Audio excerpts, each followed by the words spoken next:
नमस्कार मित्रों, desire point channel के एक नए वीडियो लेक्चर में मैं हूं अमित दुबे। और आज के इस वीडियो लेक्चर में हम क्लास 9th इंग्लिश के फर्स्ट चैप्टर जिसका नाम है द फन दे हैड की एक्सरसाइज को सॉल्व करेंगे। तो देखिए हमारा चैप्टर यहाँ पर समाप्त हो जाता है। ये चैप्टर जब आपका समाप्त होता है यहाँ पर, तो इसके बाद आपको देखने को मिलता है यहाँ पे NCERT जोन। ठीक है, तो इस पर से कोई भी क्वेश्चन नहीं बनते, ना ही आपसे कोई प्रश्न पूछा जाता है। तो यहाँ से आपको कुछ भी नहीं करना है, बट अगर आप खुद से कुछ एक्सरसाइज करना चाहें तो आप देख सकते हैं। ठीक है, आपका काम शुरू होता है यहाँ पे आपको मिलेगा एग्ज़ाम ओरिएंटेड क्वेश्चंस अर्थात परीक्षोपयोगी प्रश्न। मेरी बुक में ये 19 नंबर पेज पर है, आपकी बुक में देखिए किस पेज पर है, आपको देख लेना है। ठीक है, यहाँ पे सबसे पहली चीज़ आपको मिलती है कंप्रीहेंशंस। कंप्रीहेंशन में आपको करना क्या होता है कि read the following passages and answer the questions based on them. सबसे पहले आपको एक पैसेज दिया जाएगा और उस पैसेज से आपसे कुछ प्रश्न पूछे जाएंगे और उन प्रश्नों का आपको उत्तर देना होगा। ये बहुत ज़्यादा ज़रूरी है। 9th के लेवल पे आप जितना ज़्यादा प्रैक्टिस कर सकें आप कर लीजिए, क्योंकि 10th में आपको यहाँ से बहुत सारे क्वेश्चन देखने को मिलते हैं। ठीक है, तो ध्यान दीजिएगा। सबसे पहले आपको यहाँ पे एक पैसेज दिया गया है कि they turn the pages first time. सबसे पहले आपको ये पैसेज ढूंढना है कि ये पैसेज कहाँ से कहाँ तक है। ठीक है, मैं आपको पैसेज दिखा देता हूँ। तो देखिए यहाँ से है ये पैसेज कि दे टर्न द पेजेस से लेकर फर्स्ट टाइम तक। ठीक है, आपको यहाँ से यहाँ तक अच्छी तरह से पढ़ लेना है और पैसेज का उत्तर आप तभी दे सकते हैं जब आपने उस अध्याय को बहुत अच्छी तरह से पढ़ा हो। तो अगर आपने नहीं पढ़ा तो आपको हमारे चैनल की प्लेलिस्ट में इस चैप्टर का हिंदी अनुवाद मिल जाएगा, आप जाकर देख सकते हैं। और अगर आपने पढ़ लिया है तो आपको बस इतना करना है कि इस चैप्टर की अच्छी तरह से आपको हिंदी पढ़ लेनी है और फिर आपको देखना है कि आपसे क्या प्रश्न पूछा जा रहा है। तो पहला प्रश्न है कि how were the pages they turned. तो जिन पृष्ठों को उन्होंने पलटा वे कैसे थे। ठीक है, तो इसका आंसर हो जाएगा द पेजेस। यहाँ पे देखिए पहला आंसर है the pages they turned were yellow and crinkly. ठीक है, मैंने सारे सॉल्व कर लिए हैं पहले से ताकि टाइम बचे। आप अपनी बुक को सामने रखकर आप देख सकते हैं, सोच सकते हैं और विचार करने के बाद आप अपनी तरफ से भी कुछ जोड़ सकते हैं। ठीक है, बट ये परफेक्ट है, इतना बहुत है। ठीक है, अगर आप खुद से सॉल्व करना चाहें तो आप एक पेन ले लीजिए और एक रफ ले लीजिए, खुद से भी सॉल्व कीजिए और देखिए कि आपके क्वेश्चन कैसे हैं और मेरे क्वेश्चन कैसे हैं। ठीक है, सॉरी, मेरे आंसर कैसे हैं और आपके आंसर कैसे हैं। दूसरा question, why it is said that to read words was awfully funny. ऐसा क्यों कहा गया है कि शब्दों को पढ़ना बहुत हास्यप्रद था।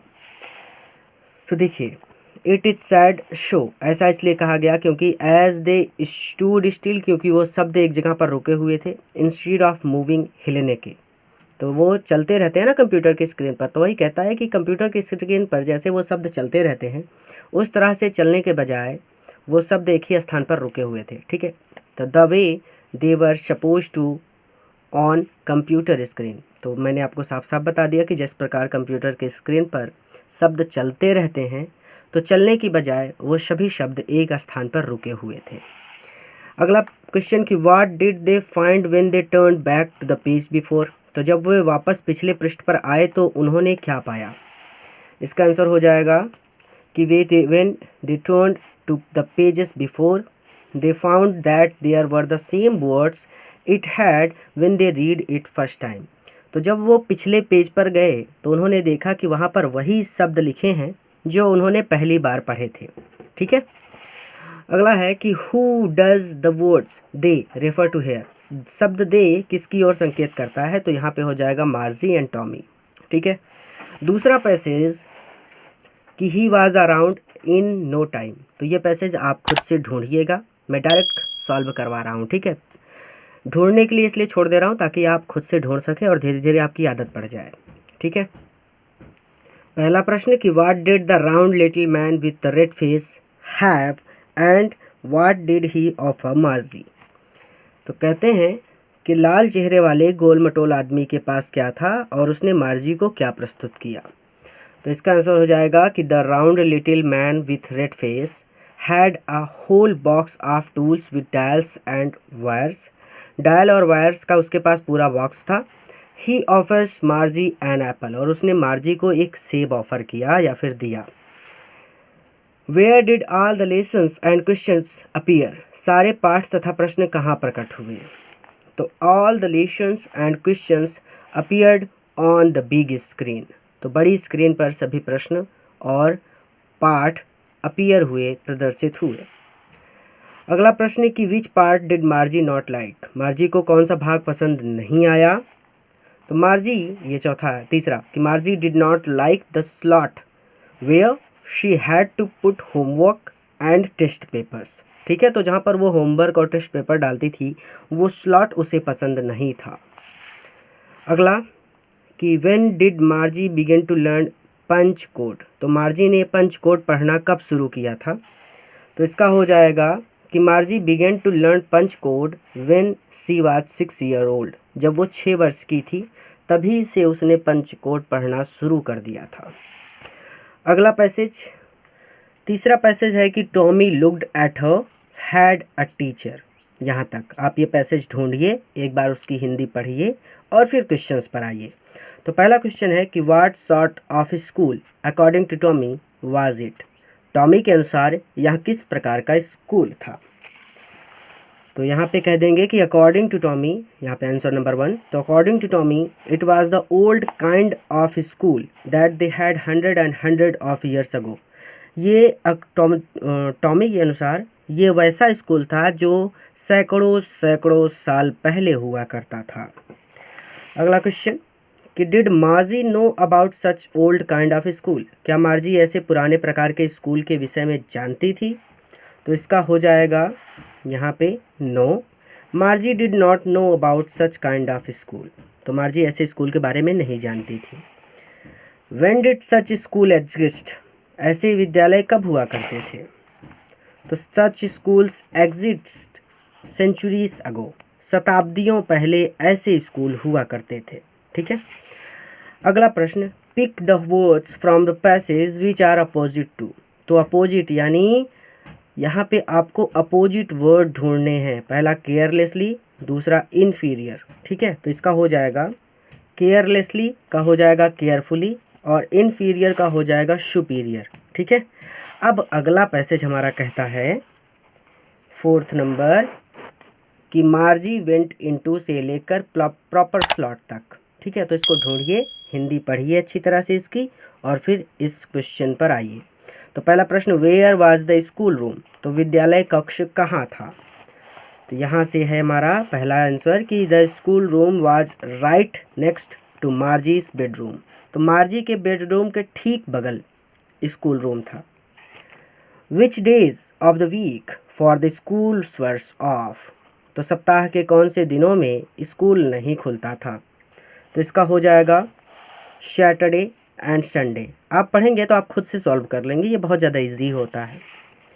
अगला, व्हाट डिड हर मदर से, उसकी माँ ने क्या कहा? तो her mother sad that little girls learn better if they learn at regular hours. ठीक है, तो सही समय पर या नियमित समय पर अगर लड़कियां, छोटी लड़कियां पढ़ती हैं तो वो अच्छी तरह से पढ़ सकती हैं। ठीक है, तो ये भी हो गया। अब अगला 4th नंबर कि what request did the screen make, screen ने कौन सी प्रार्थना की?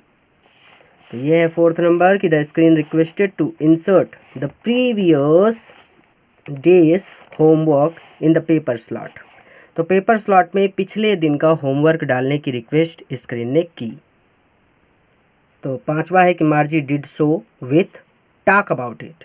ठीक है, तो इसको पढ़िए, पैसेज को ढूंढिए और पढ़िए और फिर क्वेश्चन पर आइए। तो पहला क्वेश्चन है कि in whose time did those old schools exist, तो ये हो जाएगा कि those old schools existed in the time of her grandfather's grandfather, उसके दादाजी के समय में वो स्कूल हुआ करते थे।